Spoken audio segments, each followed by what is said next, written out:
Council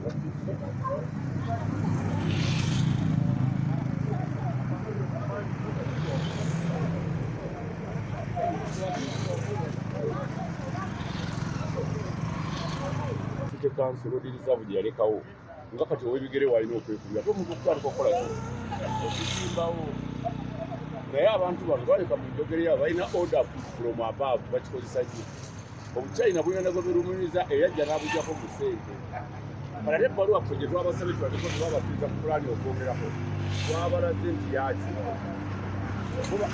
babagambye kuddaabiriza tebana bagamba kukola wano kati kyemwagala bakole ki kitawo kintu kino kirina kyetwagala kino era nozolaba enforcement etuufu ekintu twagala wabeere fulaati nga wewaabasiza olugaayo mu bukulembeze bwaki bw'ekyalo bo balowooza nti nno bowe banaakola bwe bati bajja kusigala nga bakola ki bamenya amateeka ekyo tukigaanye ebyo ebibaati twabijjawo ku luli bakola emputu ne babirekawo ekiro basuze bakola twabayimiriza ne bagaana kati olwaleero njagala batulage obuyinza bwabwe bukoma ziri mu kkubo ensi yonna weeraba naye nga bali mu kujja kiosi ku mayumba ku mbalaza ofiisi za chairman bali mu kuzikulawo naye mulabe ekintu kino State Council y'omulanga gavumenti kukola president enguze ne mu State Council stop it enguze mu State Council ewunya State Council otegeeza ani nga naye State Council mwendi nange naye nze siri tulugundi siri tekeniko sina buyinza kujja kuteekawo ekintu kino sina buyinza n'ekintu kisusse otegeeza ani mu State Council mu State Council ngamba idi ne minisita wa Kampala muveeyo mugyewo ekintu kino kubanga tugenda kukola akatiisa wano era mufunye omukisa nti ffe tuli bakulembeze abalonde naye nga balina disipulini ekyo kituufu nnyo ekyo tetugenda kukkiriza enguzi esusse mujjukire bulungi nti omulembe gwa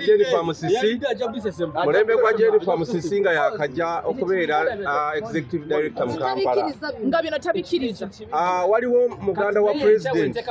yayogerwa nti yali azimbye mu roundabout eya Garden City yazimba mu road reserve ng'agenda kuteekawo showroom ya motoka era order yafuluma ebintu byonna ebyali bizimbiddwa nebimenyebwa mu road reserve wano ku Garden City wano ku roundabout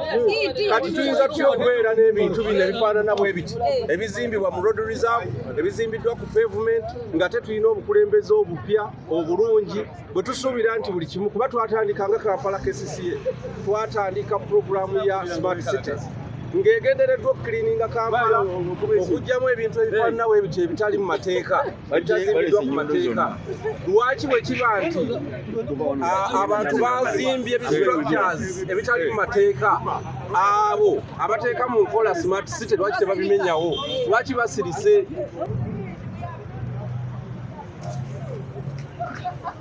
Download the app on App Store or Google Play Store now. Vision Digital Experience, the future of media.